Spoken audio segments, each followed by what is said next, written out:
The Impreza is categorized as a compact car, traditionally sold as both a sedan and a 5-door hatch like we have here.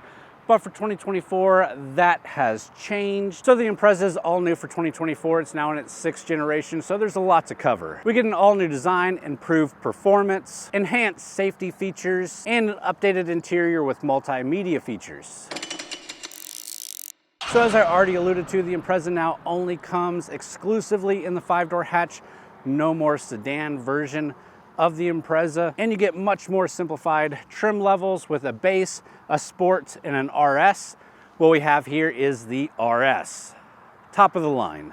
Let's start off by going over the exterior real quick. The 6th generation features a sportier 5-door hatchback design. With this RS trim, we offer unique exterior trim elements, including the RS badging on the front doors and rear hatch. We have 18-inch alloy wheels in dark gray finish. We have a black finish on the front grille, side spoilers and side mirrors, and upgraded LED headlights, and they are steering responsive LED headlights. I do like the Subaru grille here with a little bit of a wavy pattern and that Subaru badge proudly displayed. We also have fog lights here surrounded in the black cladding. Because this is so new, they didn't have color information on the 2024s. This is a really nice blue though. It looks really good with the extra gloss black around it. And I am and always have been a fan of wagons and hatchbacks. And I think that this profile looks really good. It is sporty.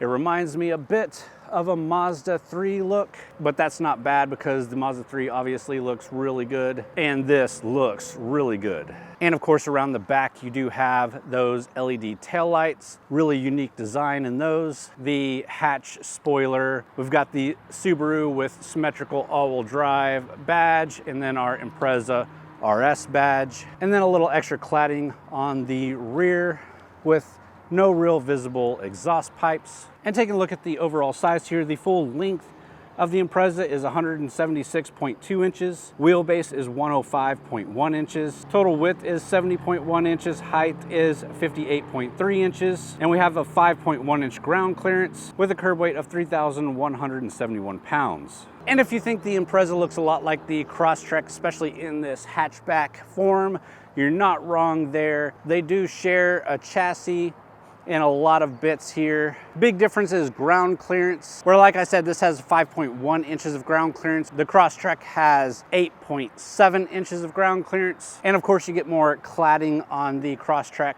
to make it more durable. I just reviewed the Crosstrek, so if you didn't see that video, please go check it out. We'll talk more about what I think about this versus the Crosstrek as we wrap up the video with some of my final thoughts. But first, let's check out the hatch and see what kind of cargo volume we're rocking back here.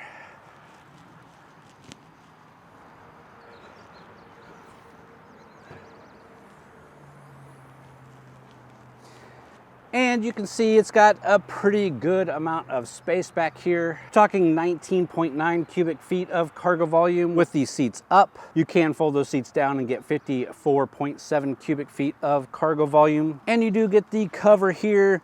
You get extra plastic here to help slide stuff in if you need to. You've got little spots back here that can hold different things. More than most manufacturers, Subaru knows that people are going to be using their cargo areas for lots of different things, so they have paid some good attention to it. And we're going to jump inside and check out the rest of the interior, but before we can do that, let's go ahead, check out the engine under the hood.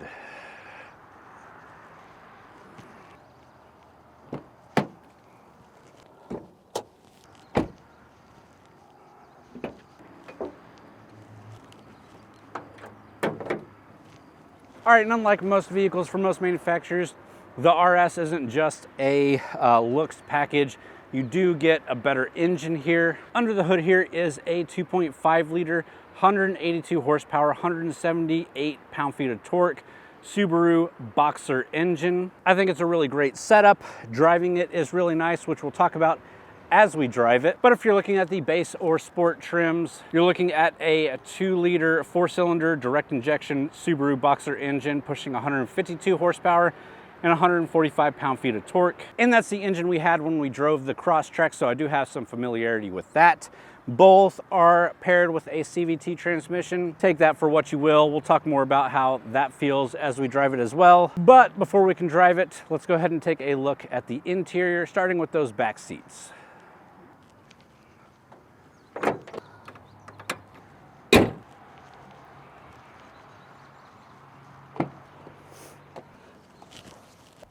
All right, we're here in the rear seats of the Impreza.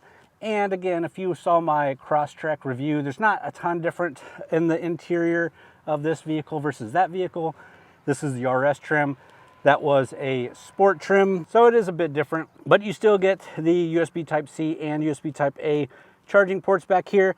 We get nice carpeted floor mats. We've got these nice seats that match the seats in the front. Pull down armrests with cup holders and plenty of room, plenty of knee room, plenty of foot room. I'm 6'1", bit of a bigger guy. I got pretty good headroom here. It's just barely too little. There is a good bulge back up right here. We do have the sunroof on this version, so that's probably why this bulge is here. But we've got a nice area here that your head fits in perfectly. If you're washing back and forth, could easily hit that though. But yeah, all in all, even being a 6'1", bigger guy, I fit back here with no issues.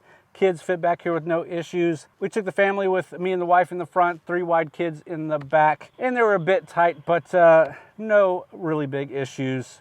Let's go ahead and jump into the driver's seat and check out the rest of the interior. All right, and here in the front seats, really nice interior too for what you're getting. Again, top of the line trim, it's the RS. It's supposed to be more sporty, and our seats definitely portray that. They are black with red, and red in this cross hatch pattern here. They are all cloth, no leather or faux leather, but we do have leather armrest here with red stitching, leather here with red stitching, and leather steering wheel with red stitching. Let me kick it on and give you a better look around. It is push button start. So again, we do have this new multimedia display that it looks like all the Subarus are getting. It's an 11.6 inch Subaru Starlink center information display. We do have Apple CarPlay and Android Auto wireless connectivity here. You can see down below the screen, we do have a USB Type-C and USB Type-A charging port. And it is cool that Subaru puts the amps here that the charging ports push. We also get a auxiliary port and a wireless charging pad. So you can throw your phone down there and start wirelessly charging it. Moving back, traditional gear shifter, put it into reverse. We do have a backup camera, electronic parking brake, heated seats, so here are your heated seat buttons, no cold seats, cup holders here, 12 volt, 120 watt charging port, and again the center cubby with nice padding and pretty good size. Not a ton to go over here, but the Subaru Starlink system is pretty nice. You've got a home button, you got some apps and stuff here. All of your AC and heat controls are kind of hidden down here, mostly digital buttons. You do have physical buttons here to turn the heat up and down, but most of the other things you have to do on the screen. But you don't have the weird dual digital display like some of the other Subarus, and I think the base model of this still gets a 7-inch screen with a top smaller screen. I do just like the one big screen setup. We do have a lot of gloss black in this thing, lots of plastic. Not the best looking interior you might have seen, but we do get carpeted floor mats with the RS logo. We do get a Harman Kardon 10 speaker system with 432 watts. It is a $2,070 optional extra. Our steering wheel looks very familiar. Nice button layouts on either side. We do get paddle shifters here. So exclusive to the RS, that CVT transmission does feature an 8-speed manual mode, and you can row through those simulated gears using the paddle shifters. Again, we'll talk about that a little bit as we drive it. Behind the steering wheel is your gauge cluster. You do have 2 analog gauges with a center screen for some trip information, and it can be scrolled through to see a few other things here. And one of the other shout outs we'll give really quickly are these pedals here, and you do have rubber stoppings on them, so if your feet are wet, you don't really slide on them, but they're nice looking for a sporty look. And of course we do have the sunroof, but that's about it. That's about the extent of the interior that we have here. Subaru, very minimalistic, but I think that is a good thing. Keeping it minimal, putting quality where it counts, and focusing all the money on the drivetrain, the all-wheel drive system. That's really what makes Subaru Subaru. So let's get this thing out on the road. All right, so there is quite a bit to talk about with this new Impreza and the way that it drives. Subaru made it a point to make this a more sporty version of the Impreza, and to accomplish that, they made the chassis 10% more stiff, which contributes to better body rigidity and a lighter weight. They definitely put a lot of work into making it more stiff, and while I haven't driven an Impreza in a while, so I can't really tell you if it's more stiff than the previous year model or previous generation, it feels really good driving it. We do have that 2.5 liter boxer engine, which is much more responsive than the 2 liter that we drove in the Crosstrek. Both engines work fine for this vehicle, as it's not a big, huge, heavy vehicle, but this 2.5 definitely does it for me better. We do have that CVT, which is one of the big letdowns always, and I know normal consumers don't like hearing it. You don't like hearing automotive journalists or enthusiasts trashing CVTs. They work fine for day-to-day, but if you want performance, if you want to feel that push, it's definitely nice having a geared automatic transmission or manual transmission, which this doesn't come with anymore. You do get your mode switches here with your I and your SI drive. We can put it in the SI drive, which is the more sporty version. We can put it into manual shifting to use the paddle shifters. And we can push, and it starts off super slow, picks up a bit, shift.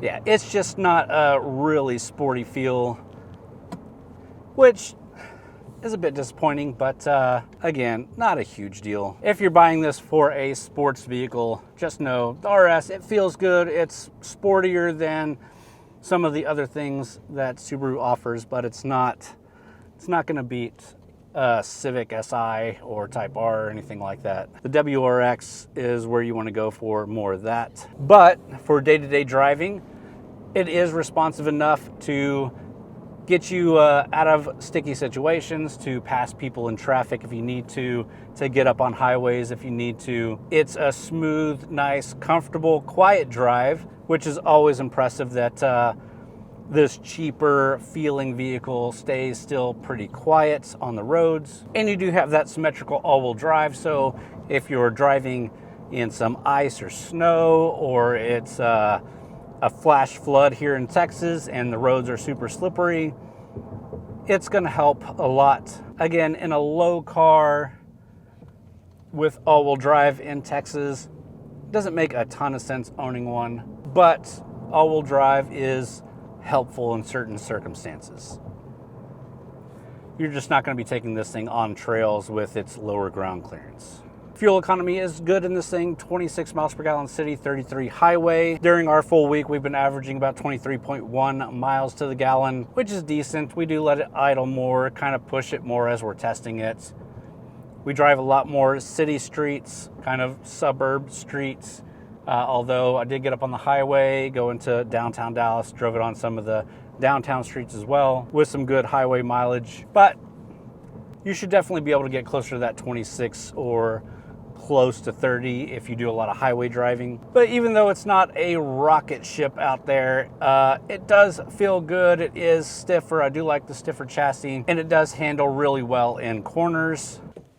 So we can hit this little back road here and push it through some of these corners.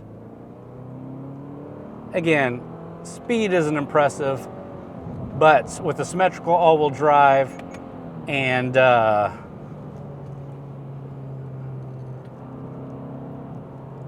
stiffer chassis, you can definitely push it through corners quicker than you might expect. It is fun in the corners, pushing it around. We do have the new improved eyesight system, which is all of Subaru's safety features, like the blind spot monitoring, radar guided cruise control, lane keeping assist, a lot of features like that. which I do like, and eyesight does pretty well. As far as comfort goes, as a driver, this is a comfortable vehicle. I do like these RS seats. They're a bit bolstered, but still very comfortable. Reaching everything to control, very easy. Which again, I do really like this larger single screen.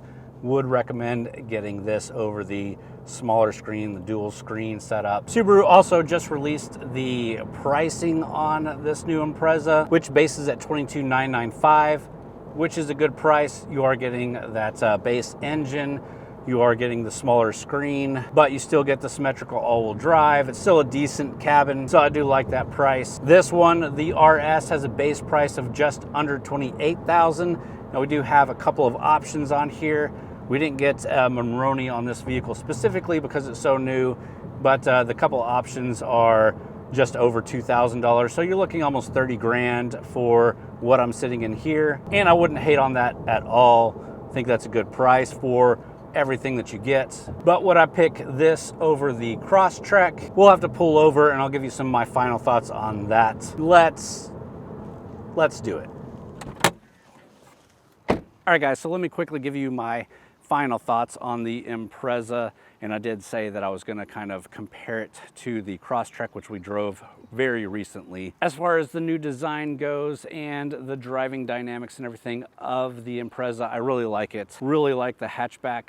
I'm perfectly fine with the fact that they're only doing hatchbacks here. You can still get a WRX, which is a sedan, but the Impreza is just a hatchback. It's a bit confusing, but that's the way they decided to do it, I'm pretty sure, for 2024. Of course, it's got a lot of competition in its size, but not a ton of competition in its capability. With that symmetrical all-wheel drive coming standard, like I said, you compare it to things like the Mazda 3, but I really compare it to its sibling, which is the Crosstrek. And I really liked the Crosstrek when I drove it as well. And if I had to pick one over the other, I would choose the Crosstrek. I think the extra height that you get, extra ground clearance that you get, makes a big difference living here in Texas. If you're going for something that's more sporty, obviously the Impreza is going to do that for you. But if you're going for something that is more everyday driving, can handle any situation, can get you onto some trails, and is comfortable to drive day to day, the Crosstrek is just a great platform. But that's my thoughts. I'm interested to hear your thoughts.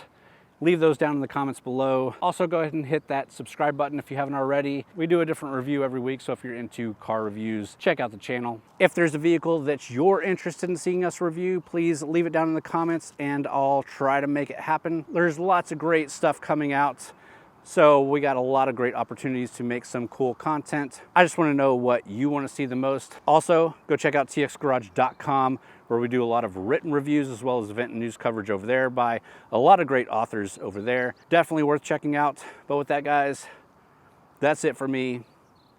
Thanks for watching.